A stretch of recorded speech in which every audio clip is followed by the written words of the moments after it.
Hello, data pros. Welcome back to another exciting video in our AI and ML series. In our last video, we explored model evaluation and learned how to select the model that performs best for your data and ML use case. Today, we're diving into the final step of the machine learning lifecycle, model deployment and serving.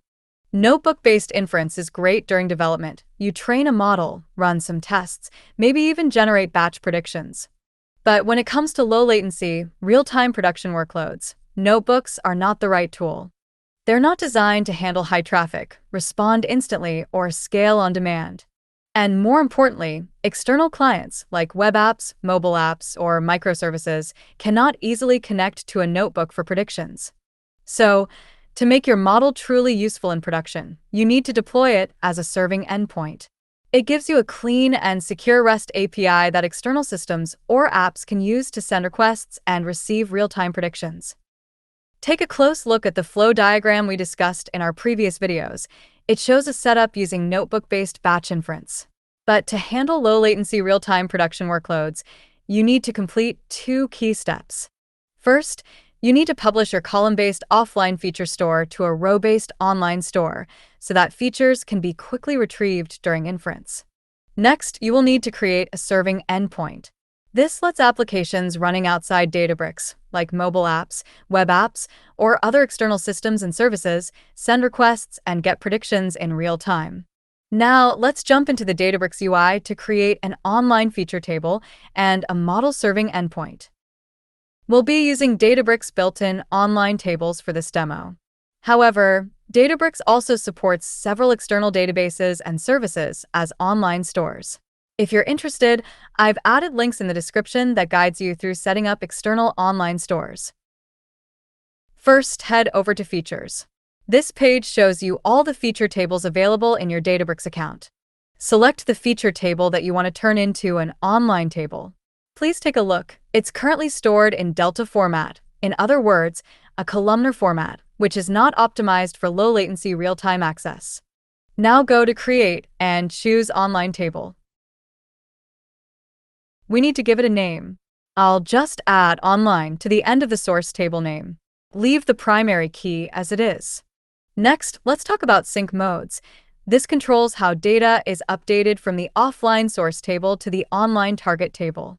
Snapshot mode overwrites the entire table every time there's a change. It works well for small tables that do not update frequently. Triggered mode is better for large tables. It syncs only the new or updated rows, and you can control how often the sync runs by setting up a schedule.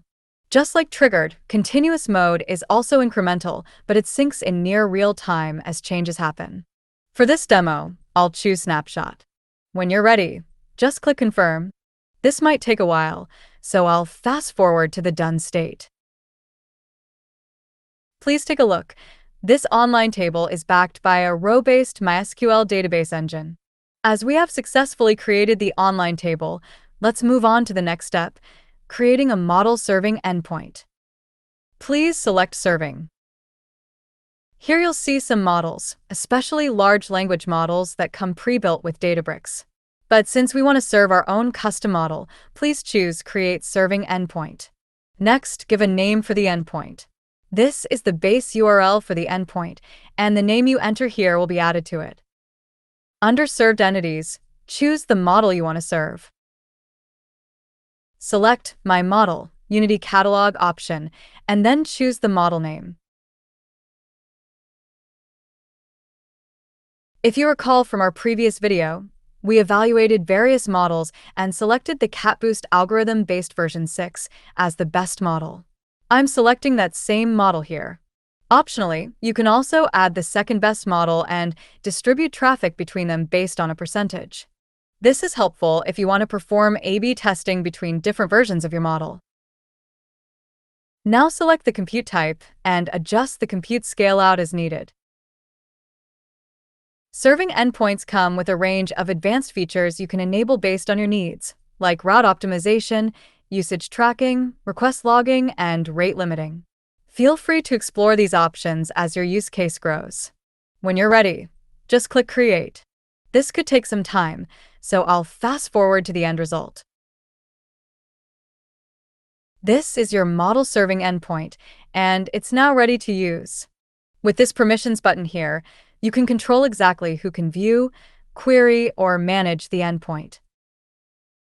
Now, if you head over to the Use tab and then click on Query, you'll see all the different ways you can hit this endpoint for real-time predictions. For example, you can send a request and get a response directly from this window. You can use a simple curl command or a small Python snippet, just like this one. But keep in mind, you'll need to provide a Databricks access token for a user who has permission to query the endpoint. Don't worry, I'll show you how to get the token in just a moment. And of course, the AI query function is a super simple way to call your serving endpoint right within your Databricks using SQL syntax. Okay, let's take a look at how these usage patterns work in practice. To begin, I'm going to hit this endpoint from an external app using Python code. And there you go. We got the prediction results in just a few seconds. Now, you might be wondering, how do you get a Databricks access token? It's pretty simple. Just go to your profile icon at the top right corner of the Databricks UI. Click on Settings, then go to the Developer section. From there, you can easily generate access tokens.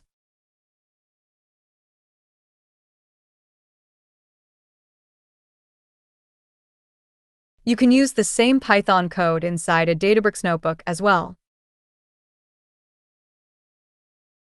And just so you know, you can also call your serving endpoint straight from a SQL cell using the AI query function. Super handy, right? At this point, it's important to highlight the difference in latency between batch and real-time inference. If you remember, this is our previous batch inference notebook. As you can see, it took about a minute just to install the required libraries, then another 43 seconds to make a prediction. And if your cluster is off, you'll also have to wait for it to start, which is why this approach does not work well for real-time predictions. Now, compare that to our serving endpoint-based solutions. The same model returned predictions in just 4 seconds. That's exactly why serving endpoints are perfect for production use cases where you need low-latency predictions. Congratulations! You've just learned how to take a machine learning project from an idea all the way to production, and that's indeed a big achievement. That's all for today. If you found this video helpful, please give it a thumbs up and hit that subscribe button to stay up to date with our latest content. Thanks for watching.